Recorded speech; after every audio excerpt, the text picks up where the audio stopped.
Frères et sœurs, bonsoir, heureux de se retrouver pour partager la parole du Seigneur en espérant que chacun aille bien. Le thème que je voudrais voir ce soir avec vous, c'est la traversée du désert. C'est un chemin que tout le monde connaît et nous devons tous le franchir. On regarde des hommes comme Joseph lorsqu'il est élevé, Moïse le conducteur d'Israël, quelqu'un peut-être envie la force de son son, ou admire le chantre qu'était David, le chantre de l'Éternel. Nous pouvons admirer les prophètes, le Seigneur Jésus glorifié, il faut l'admirer et le glorifier. On peut admirer également les apôtres qui ont marché sur les traces du Seigneur, et plus proche de nous, peut-être que quelqu'un regarde ses frères et sœurs en la foi, regarde les serviteurs de Dieu en admirant leur consécration, leur engagement vers le Seigneur, sans pour autant les envier, mais en les idéalisant. À la vérité, dans ce que nous remarquions, dans ce que nous pouvons peut-être idéaliser des personnes, nous apercevons les gens qui sont au sommet de la montagne et nous ignorons tout de leur escalade et de leur descente dans la vallée. Chaque personne a une histoire dont on ne lira jamais toutes les lignes. On n'en connaît qu'un court résumé. En relisant le livre de la Genèse, j'ai remarqué que les peines de Joseph n'occupent pas une grande place dans l'écriture. Mais le Seigneur nous donne seulement une lueur, nous révèle seulement une lueur des souffrances que Joseph a subies. Dans le chapitre 41, verset 51, nous lisons que Joseph a donné au premier-né le nom de Manassé, car dit-il, Dieu m'a fait oublier toutes mes peines et toute la maison de mon père. Donc là, nous devinons que Joseph a eu des peines. Au verset 52, il dit, il donna au second le nom d'Éphraïm, car dit-il, Dieu m'a rendu fécond dans le pays de mon affliction. Et nous comprenons encore que Joseph a eu des afflictions. Dans la Genèse chapitre 42 verset 21, ce sont les frères de Joseph et se dire alors l'un à l'autre, oui, nous avons été coupables envers notre frère car nous avons vu l'angoisse de son âme quand il nous demandait grâce et nous ne l'avons pas point écouté, c'est pour cela que cette affliction nous arrive. Donc le Seigneur nous montre qu'il y a des souffrances et Joseph, qui était au sommet du pays d'Égypte, a connu des afflictions, mais l'Écriture ne donne pas beaucoup de place, ne détaille pas les souffrances, les peines, les douleurs, les cris de souffrance, les angoisses que Joseph a connues. Par contre, la parole de Dieu prend beaucoup de temps pour proclamer la bonté du Seigneur, sa présence dans l'épreuve et son fidèle secours dans les difficultés. Ainsi, celui qui passe dans la vallée des larmes puisera les forces nécessaires pour surmonter les tribulations présentes et traversera le brûlant désert de l'adversité en se confiant dans son Seigneur. Frères et sœurs, nous savons que quoi qu'il arrive, le Seigneur est avec nous. Dans le psaume 91, verset 15, il est dit « Mais je serai avec lui dans la détresse ». L'Éternel fut avec Joseph, et nous le lisons au chapitre 39, verset 2, verset 3, verset 21, et tout au long de ce chapitre et les suivants, nous voyons la bénédiction du Seigneur sur Joseph. Quelle que soit la difficulté du chemin que nous empruntons, le Seigneur est avec nous. Nous savons que Dieu a placé son amour sur nous. Et peu importe la fournaise de l'épreuve par laquelle nous devons passer, le Seigneur ne nous abandonnera jamais à notre triste sort. Ça, c'est une promesse du Seigneur. Hébreux 13, verset 5, le Seigneur nous dit « Je ne te délaisserai point et je ne t'abandonnerai point ». La vallée des larmes est une réalité. Elle est le chemin du peuple de Dieu. Elle est incontournable. Tout enfant de Dieu doit traverser cette sombre vallée. Tout enfant de Dieu doit traverser le désert brûlant, difficile.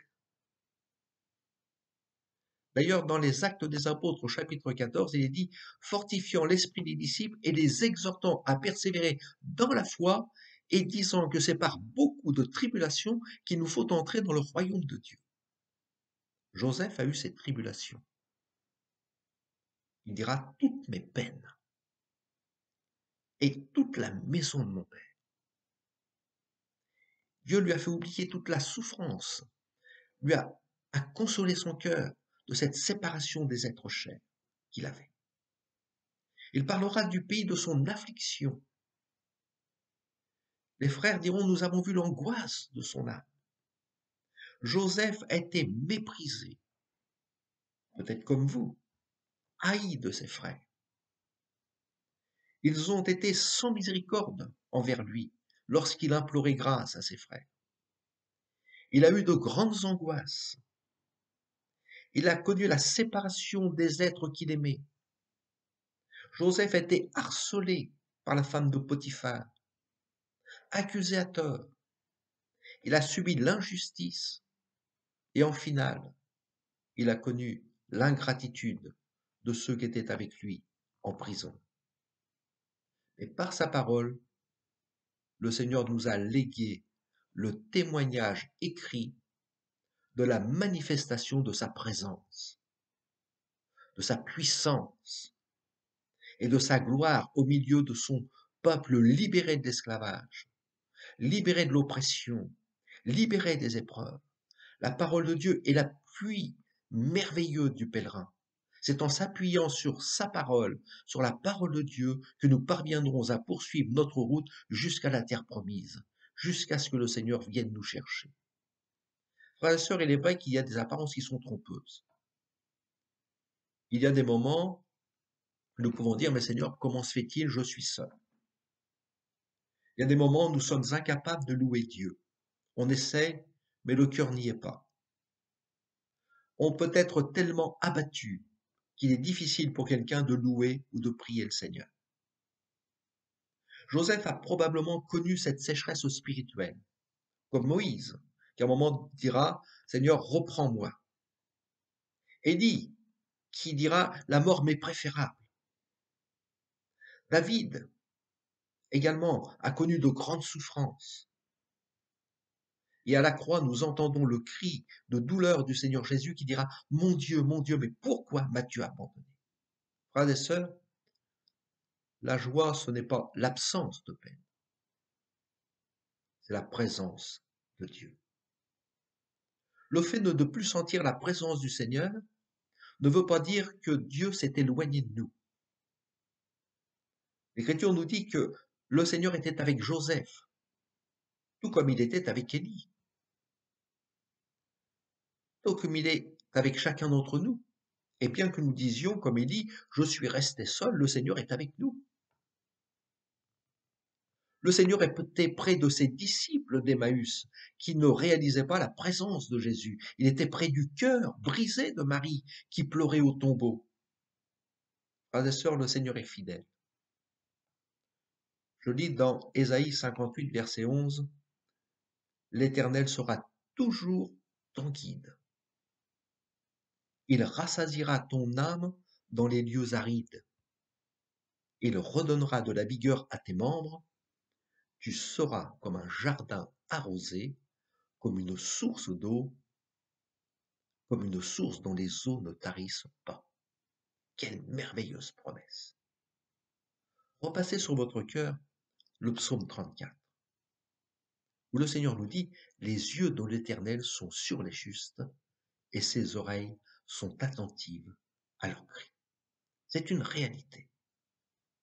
Au verset 18 de ce psaume, il est dit « Mais quand les justes crient, l'Éternel entend, il les délivre de toute leur détresse. » Au verset 19, il est dit « L'Éternel est près de ceux qui ont le cœur brisé, et il sauve ceux qui ont l'esprit dans l'abattement. » Au verset 20, « Le malheur atteint souvent le juste, mais béni soit Dieu, l'Éternel l'en délivre toujours. » Frères et sœurs, je voudrais vous dire que vous êtes aimés du Seigneur.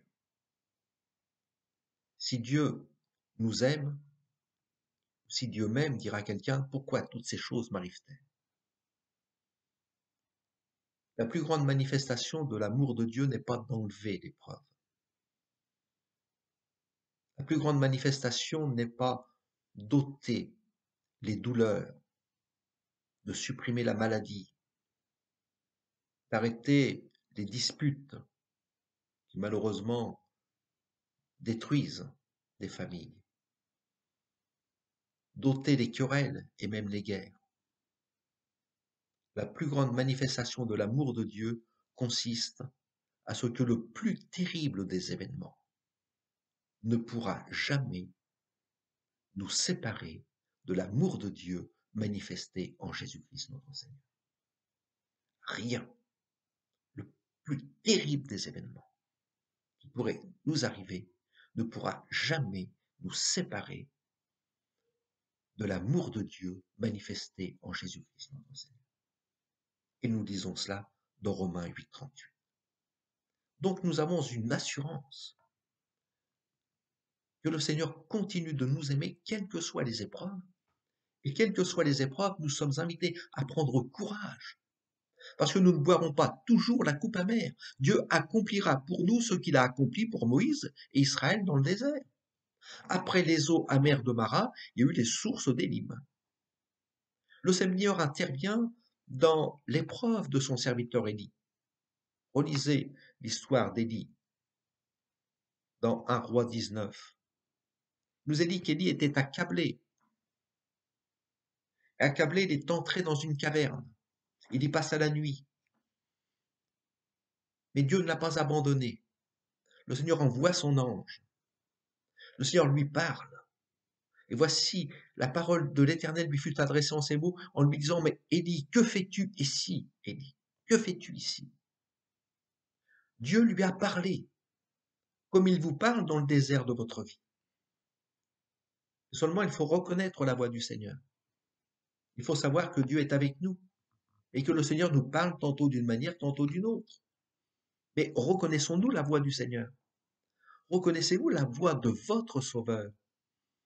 Les disciples d'Emmaüs, qui étaient dans un moment très difficile, étaient empêchés de reconnaître Jésus. Marie, au tombeau, le cœur rempli de larmes, ne reconnaissait pas la voix de son Seigneur. Quand la peine envahit le cœur, nous ne reconnaissons pas toujours que c'est Dieu qui nous parle. Pourriez-vous poser la question, reconnaissez-vous toujours la voix du Seigneur? Frères et sœurs, le Seigneur a préparé quelque chose de meilleur pour vous, pour chacun de nous. Après les eaux de Mara, le peuple de Dieu s'est reposé aux sources d'Élim. Le Seigneur prend un tendre soin de ses enfants.